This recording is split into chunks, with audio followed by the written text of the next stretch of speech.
Thank you so very much. It's really a great honor to be back to the campus. I should say there because I was a graduate student. So I will see the first slide. Is thank you slides. Hold on.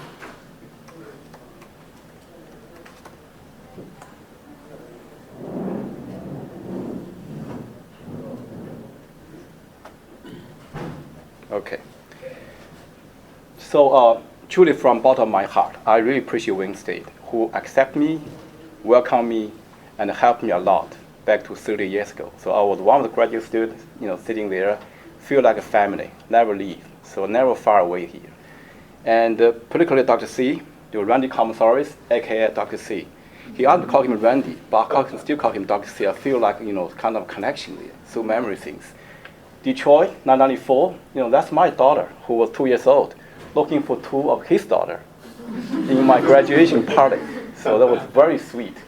So then Miami, 1994 neuroscience meeting. So 2005, DC neuroscience meeting. That was yesterday in the airport. He picked me up. Okay, that's so sweet. And Mr. XIE, that's my nickname, called by John Vabanik, an alumni graduate student. And he used to be a good friend, but he used to become Mr. XIE. I love it. So I have truly a great time here. So that's Wayne State. That's Detroit taking picture from Canada, from Windsor. And that's the main campus of Wayne State. Love it, good memories there. Again, the beautiful campus. That's a library I studied a lot, particularly before my qualified exam, my final exam. That's my place. Yeah. So we got a baby, and Wayne State, Julie, is my daughter, born in Harringford Hospital. And that's her. She was very young. So we live in Detroit for 5 years. And until this morning, we don't know that it's gone. Pretty sad. But beautiful view from the Detroit to see the main campus. That's one of my favorite. So I used to face in the window, study for my final. And this is again my family for this beautiful summer graduation celebration party. So they said, congratulations, Dr. Xie. Best of luck in Harvard. You got it. So I'm doing pretty well in Harvard so far. That's my graduations back to the December of 1994 in the Cooper House for the graduation. Obviously, I have some surgeries, but all well now. So that's my whole story in Wayne State. We have good friends. So Dr. Pitts and John Vabanik, and that's picture with Dr. Pitts and his wife. Alas Young is a very nice professor. She's the boss of my wife, and Department of Psychology, right? And so we had a good time in San Diego. That's a beach. I don't want to mention the name of the beach, so you know that. Tim Hill and I will have first neuroscience meeting in New Orleans, and very sadly he passed away. Chuck is another alumni graduate students. But pay attention to my hand. I'm holding a calculator. That's the one Dr. sent to me as a goodbye gift. Right here. I use that for every single of my grant applications. For animal calculation, for budget calculation. It's all good. I got more than 10 IIG grant with this calculator. If you don't believe that, it's right here.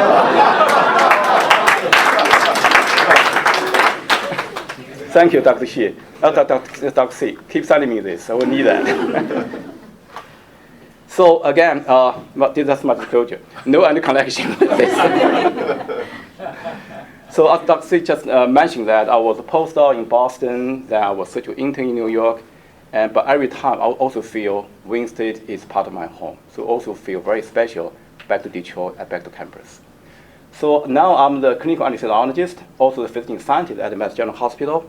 Therefore, my talk today is about anesthesia and Alzheimer's disease, neuropathogenesis. Now here's a real disclosure. So the grant surgery has been supported by grant from NIH, from the Q Alzheimer's Fund, and Alzheimer's Association. But I do provide consulting services to several industry and several universities in China. But the study here has no any connections with these companies and institute. Now, the real story. So why I'm studying this? So that's based on a true experience of mine. So we have a 3-year anesthesia training at the Mass General. And so on my second year, in 1999. I was a second-year anesthesia resident. And it's a Saturday, pretty hot Saturday, at the Mass General operation room. We have a patient who come here for open belly. So they have a small bowel obstruction, we have to open that, see what happens. And she had two diseases, CAD and AD, so coronary artery disease and Alzheimer's diseases. Now, as a CA2 resident, I pretty much know how to take care of CAD. So we give him good blood pressure, decrease heart rate, keep the balance between oxygen supply and consumption. That's the easy part. What about Alzheimer's disease? This lady already pretty sunk down, very confused, cannot collaborate. They always try to jump out. They all kinds of things consistent with delirium things. So I called my attending. I said, Dr. Foreman, we have a patient who has DD, CAD, and AD. What drug shall I use? We have called isoflurane, inhalation anesthetics, sevoflurane, desflurane, propofol. Which one I should use to try to minimize her impairment of coagulation function?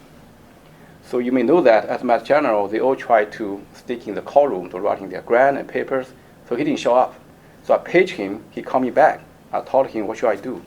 He was paused. He said, Z, they call me Z at Mass General to make it easy. I don't know. You figure it out. That's the motivation. So I was wondering, we have many drugs, many things. What's the best one? What's the least one we can use to help our patient? So then after graduation of the residency, I joined Rudy Tandy's lab. Maybe some people see him. He's always showing in CNN, in this public health TV to provide his brain health things.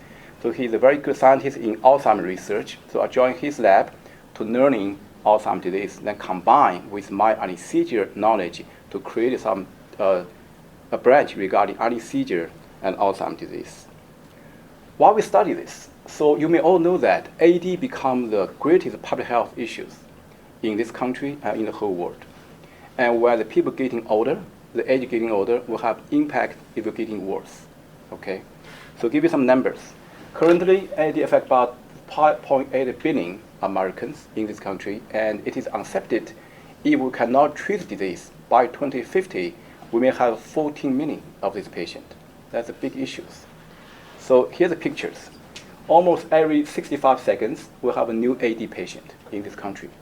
So currently, we're spending $290 billion to take care of this terrible disease. Again, by 2050, if we do not have any treatment, there'll be 1.1 trillion. So that's the reason the NIH keep increase the funding for this. 4 years ago, it's about 40 million US dollars.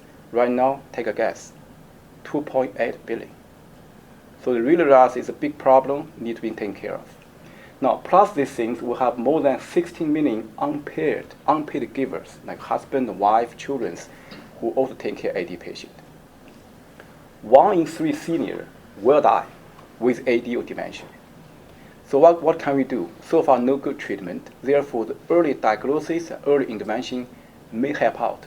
So what to do with our anesthesiologist? Okay, so I'll tell you more in details, but in general, anesthesia may contribute a little bit to the brain function things. Now, clinically, we know that AD patients will usually present with some subtle changes. People starting to put in some stickers in the freezer. Where's my wallet? Where's my car key? What can I do for next day?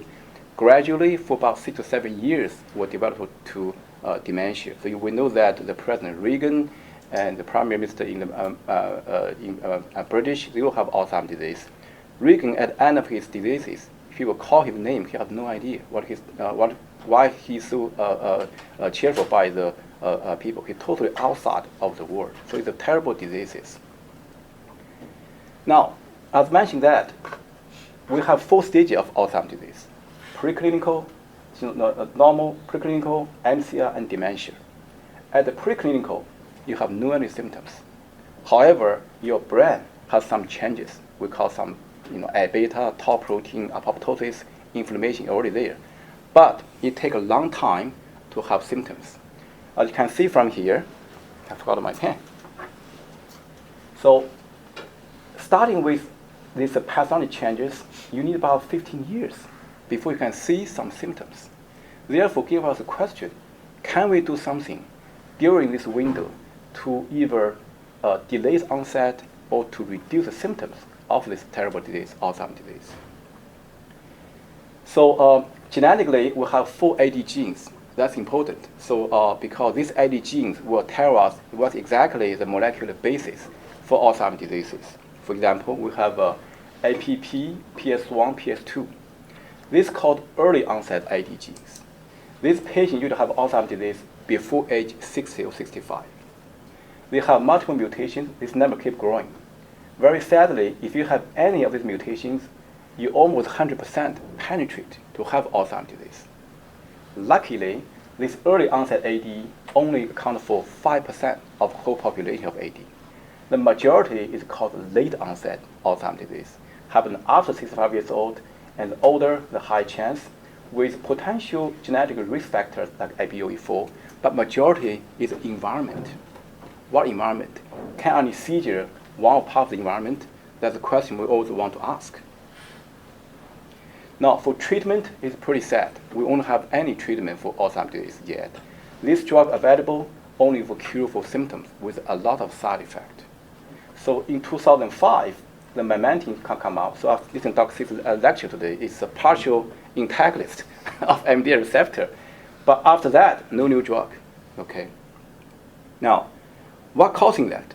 Again, the A-beta, tau protein are the pretty dominant pathology changes for Alzheimer's disease. And about that, so the tau, the synapse changes, the mitochondria, apoptosis, inflammation also contribute to Alzheimer's disease neuropathogenesis. But again, A-beta and tau are the big two hallmarkers for Alzheimer's disease neuropathogenesis. Now, sadly, up to now, any single A-beta treatment all failed. They spend a lot of money, particularly drug industry, and they don't have any successful things. Potentially due to it's too late. If you have symptoms, they already have the plaque in the brain. At that moment, you give you any A-beta drug, it all failed. Therefore, the whole field of AD research tried shifting the direction. What about tau proteins? So since 2016, you think maybe tau is a bad guy as primary target. Okay, and I'll give you more detail later on. So inside the tau, they have some inflammation interactions. Inflammation and tau interaction could be the new target for Alzheimer's disease treatment. Now, as I mentioned before, there's a big gap, 15 years, between the neuropathic changes and symptoms. So what can we do during these windows? Here are some numbers. If we can delay the onset of Alzheimer's disease by 5 years, we are going to reduce 57% whole AD patients in this planet, in the world. It's important to do something to prevent or postpone the onset. Therefore, in 2016, I have a potential plan called the Prevention of Alzheimer's Disease. Emphasize on, if you cannot treat it, can we postpone or prevent this disease? How to prevent? Obviously, targeting the risk factors. What risk factors? Hypertension, hyperlipidemia, diabetes, head trauma, stroke are all potential risk factors. What about anesthesia? That's we're going to the real topic here.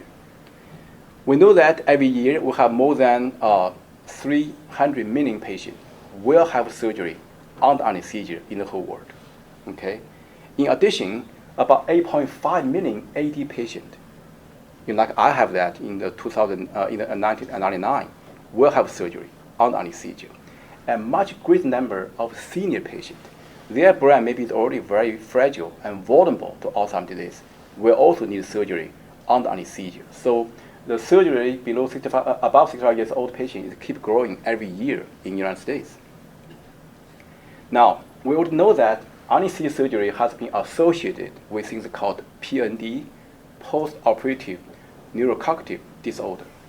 Particularly for older people, who always getting phone call, fax, email, say, grandfather is different.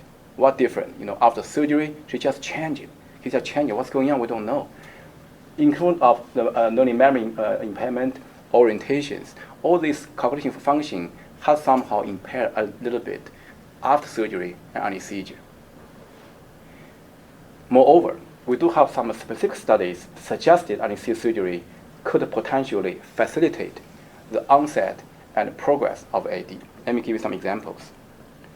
Very early study by Mayo Clinic Dr. Bohan. His study very simple. He found 312 AD patients in nursing home.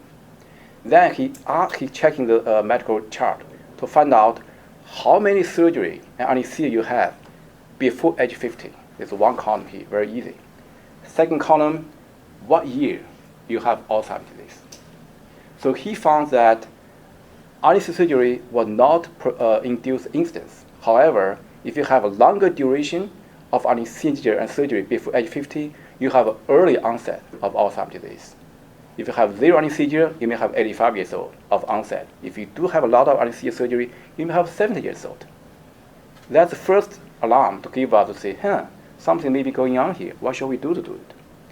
Now, in 2013, Dr. Chen from Taiwan, he checking over 1 million retrospective studies. And he found surgery under general anesthesia, but not under sedation, could be the risk factor for AD.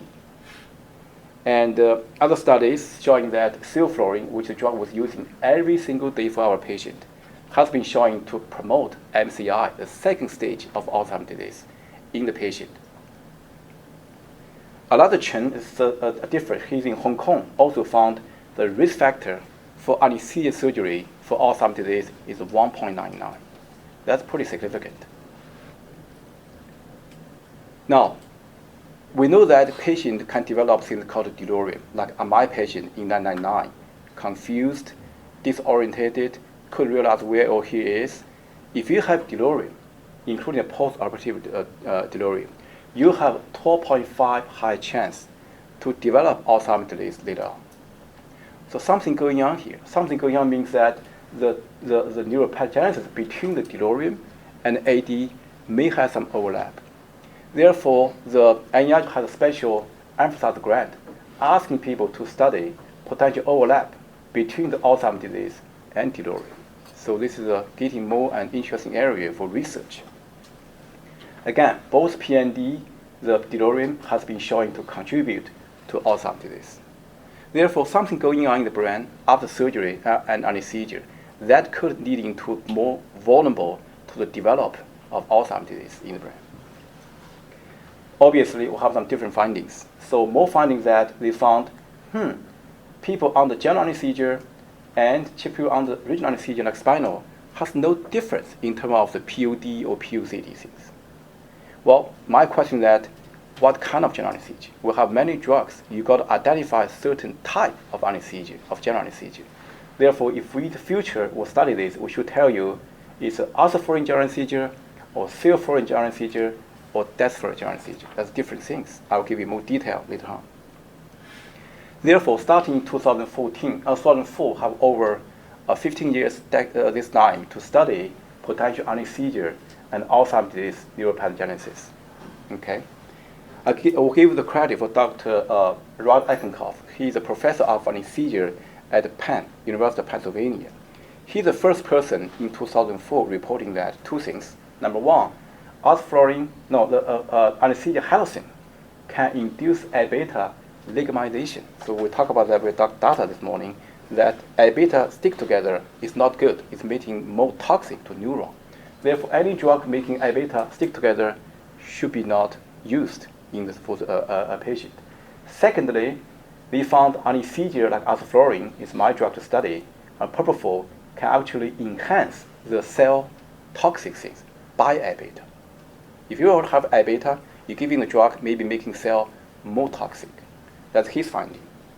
Same year, Dr. Cawley and Crosby, who are my collaborators at Harvard, also reporting that the old rats following normal anesthesia, only anesthesia, no surgery, also develop pretty severe learning memory impairment over 2 weeks.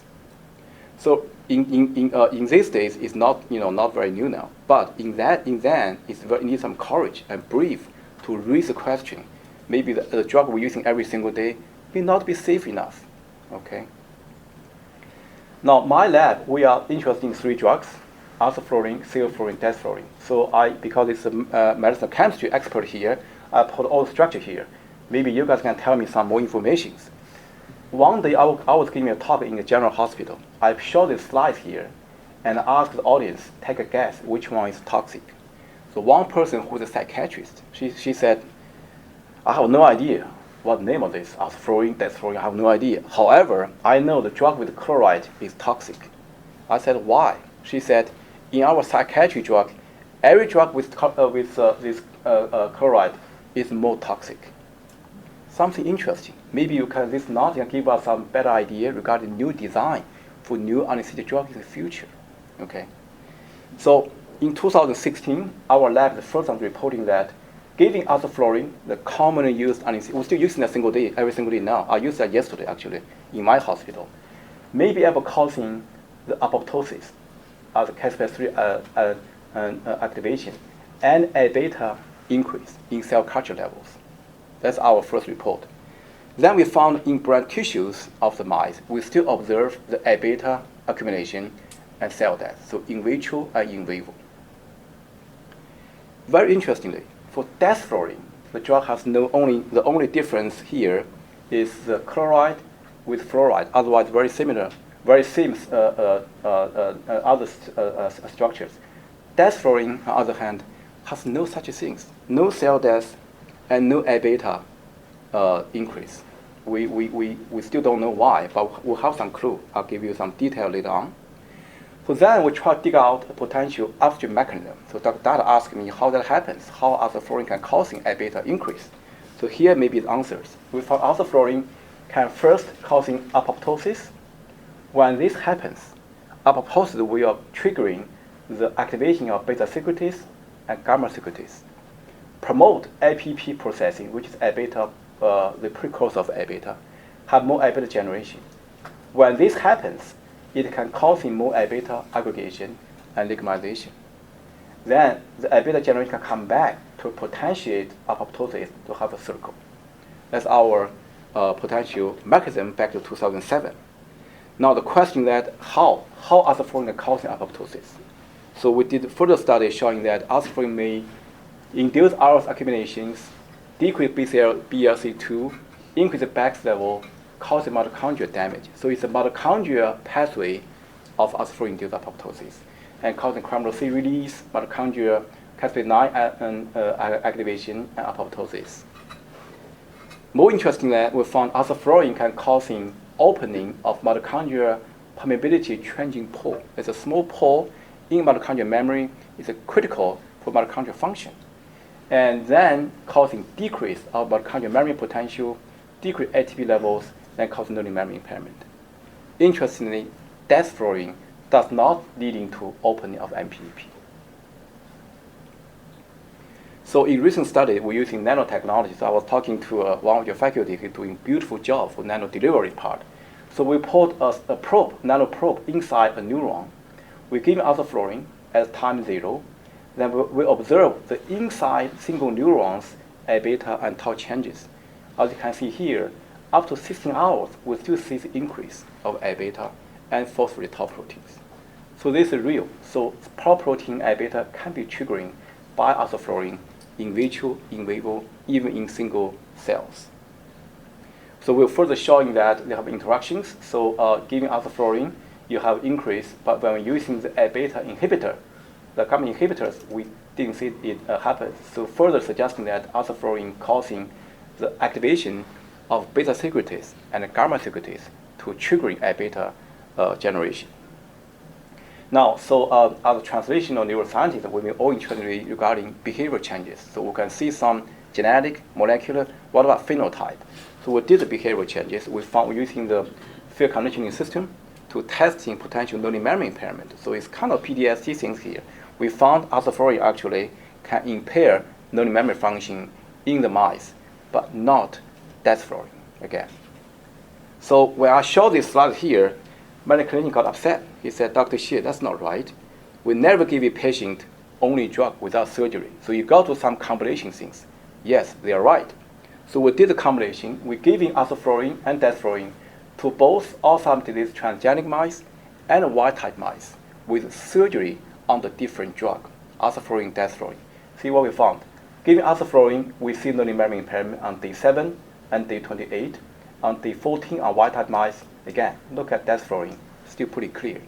So my own belief, so if I have AD patient coming here, I may very much using desflorin rather than aspirin, because from animal studies, also from some human studies, we're showing, I'll give you more details soon. Now, we also found some sex-dependent changes. Remember that Alzheimer's disease has more prominent in female, in women, not in males. Okay, we don't know the reason yet. Same thing happened for the anesthesia surgery effect in male and female mice. So giving sevoflurane, that's again another common use drug, plus surgery, we cause learning memory impairment in female mice, but not in male mice for some reason. Again, in brain tissues, we see female mice has a decrease of synapse marker, PS95, SVP, again, not in male mice. So we do have a 5-year grant trying to study why this is due to hormone or due to the genetic issues, why we have sex-dependent changes in terms of anesthesia neurotoxicity here. Now, we may more important regarding clinical relevance. Can this drug cause different things in patient? So that's some question, other clinicians are more interested to this. So we did studies. We have 3 groups, small numbers. We have a patient receiving spinal anesthesia or spinal plus desflurane, spinal plus aspirin, 3 groups. We put a catheter in the spinal space to draw CSF to measure A-beta levels. You know that A-beta level in the CSF is a biomarker for Alzheimer's disease.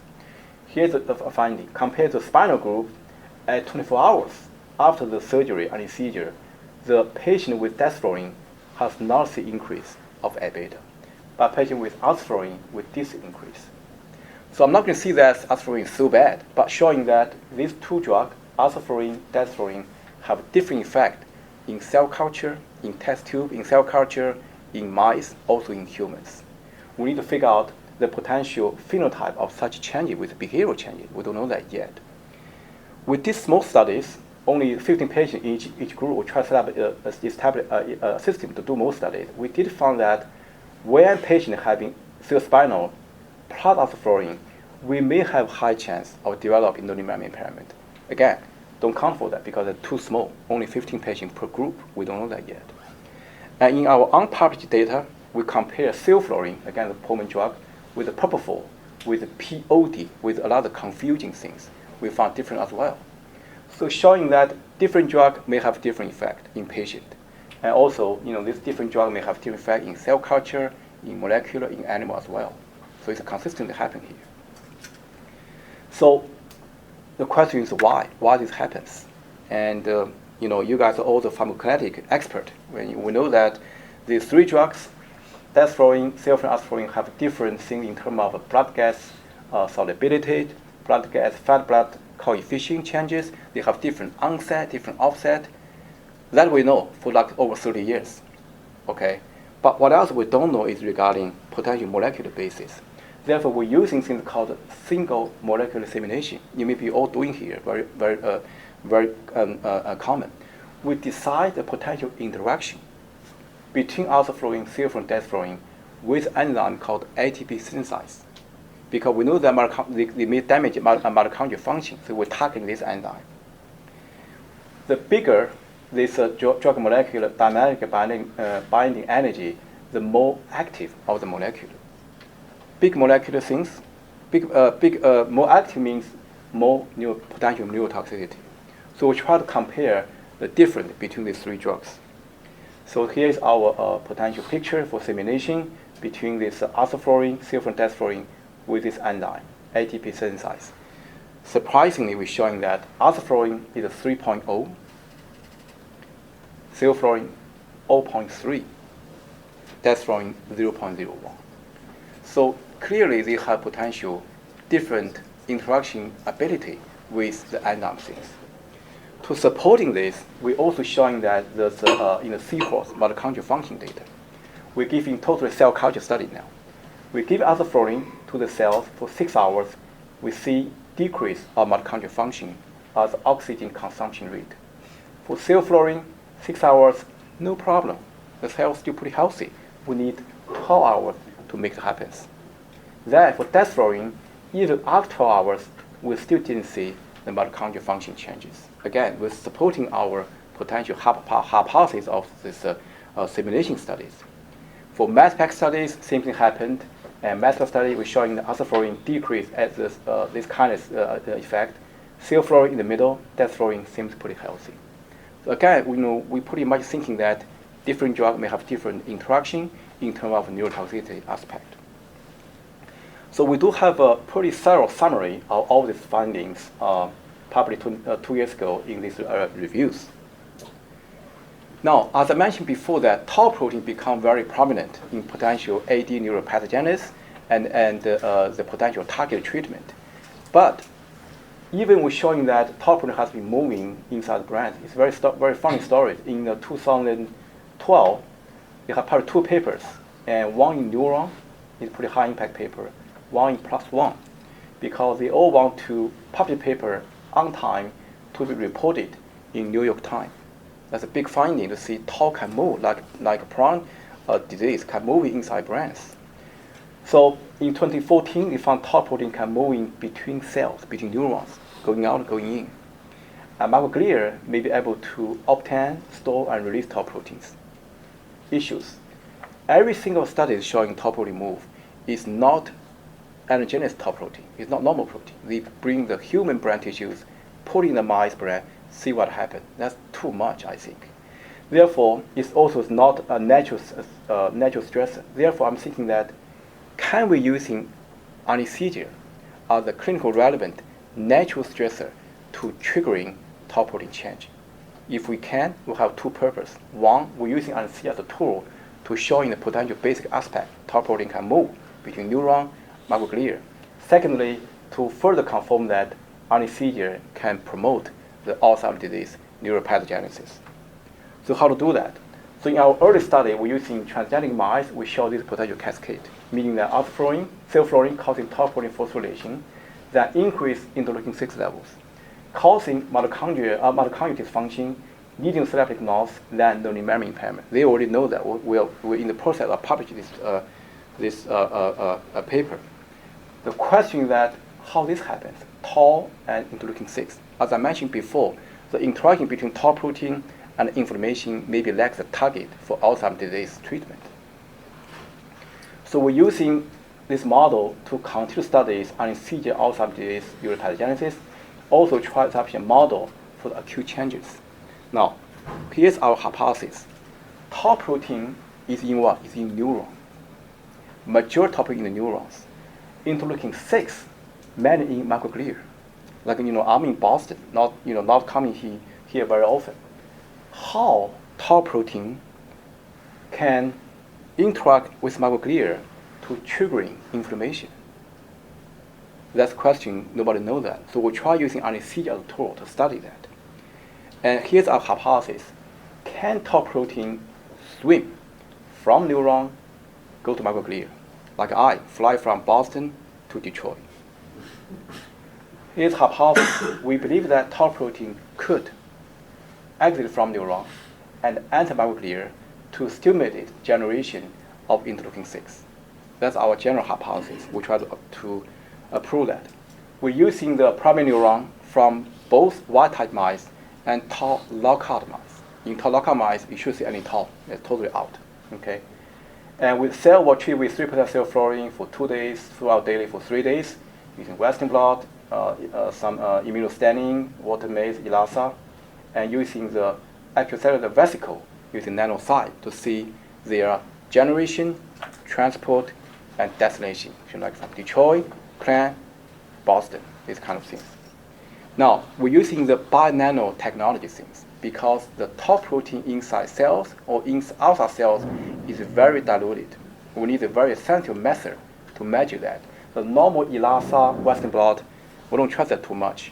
But nano part, these are our new finding things.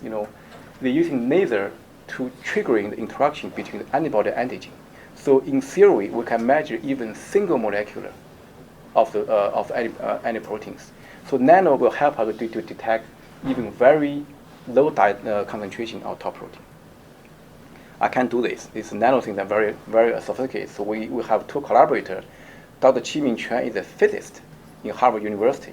So he has no idea regarding Alzheimer's disease or tau proteins, but I have no idea regarding nano part. So say, okay, let's talk. Can we have collaborations? So I gave him my neuron following treatment. He using nano part to measure the tau protein changes. So that's our collaborations. So first question to answer is that, can anesthesia induce tau protein exit from neuron? So we found here that in a busy graph, we have 4 conditions: control, neuron, vehicle; self-flowing, neuron, vehicle; control neuron, lithium the tau protein phosphorylation inhibitor, classic part; then self-flowing, neuron, lithium. As you can see here, giving self-flowing, you make neuron has very high phosphorylated tau protein phosphorylation. With lithium, it's gone. Just like, you buy me an airline ticket, so I can fly from Boston to Detroit, meaning that self-flowing can trigger a neuron having tau protein phosphorylation, give him or her an airline ticket, then he can fly. Second part, we're giving self-flowing, we're measuring the cell culture levels of tau. If tau protein can come out from neuron, we should be able to measure tau protein inside, outside neuron in cell culture media. We did it. So we give self-flowing, we see some increase of tau protein, total tau. Giving the lithium, we see some diminish of such increase. Well, again, as I mentioned, that ELISA is not reliable. Let's move to nanobeam.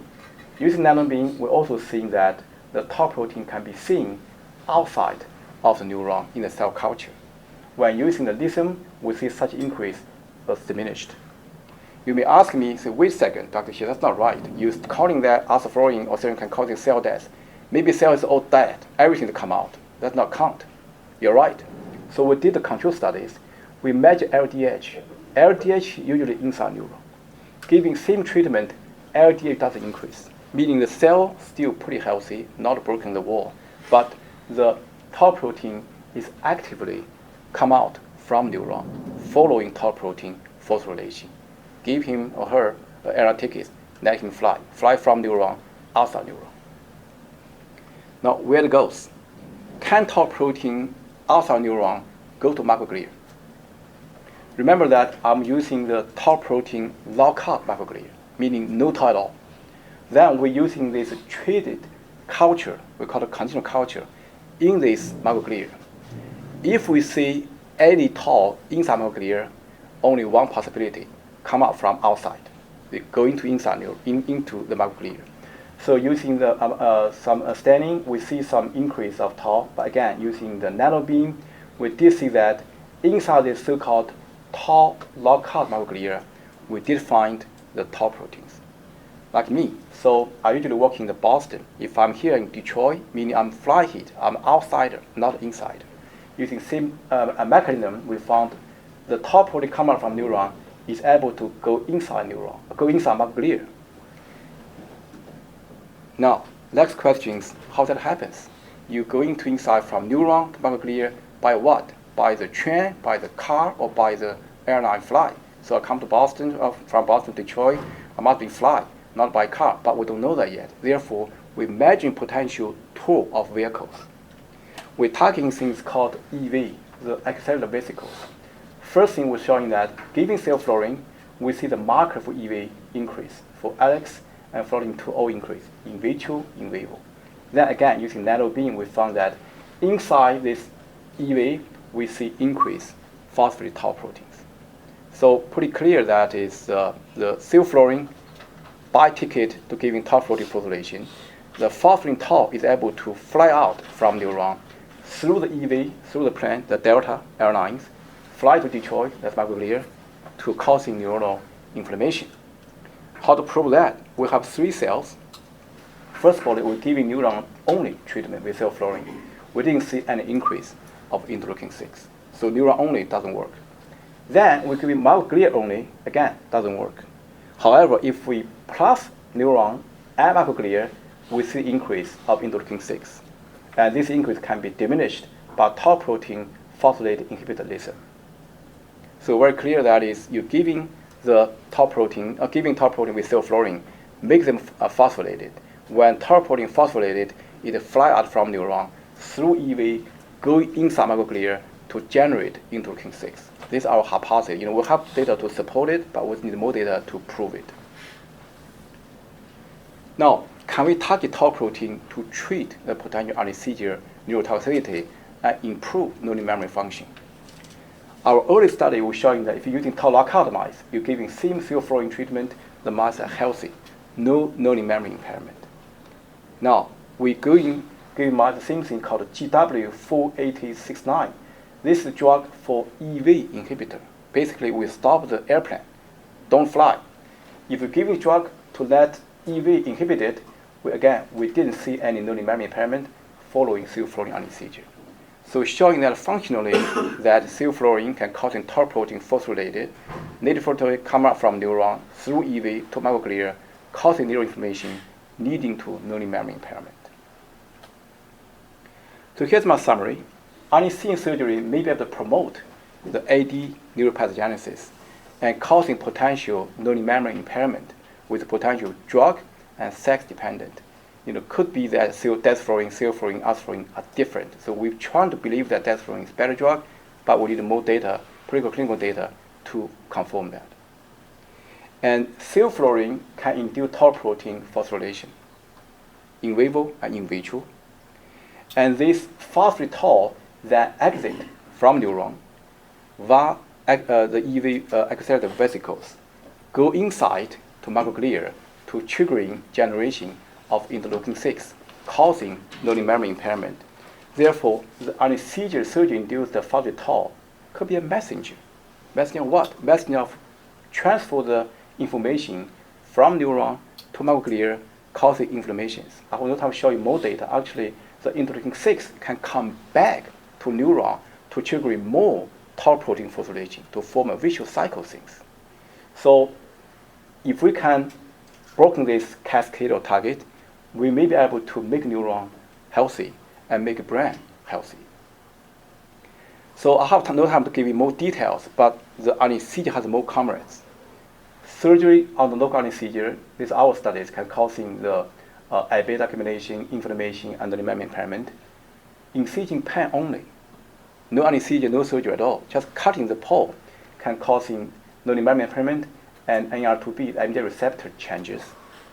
Again, only have no sleep. So sleep deprivation are also able to induce inflammation and learning memory impairment.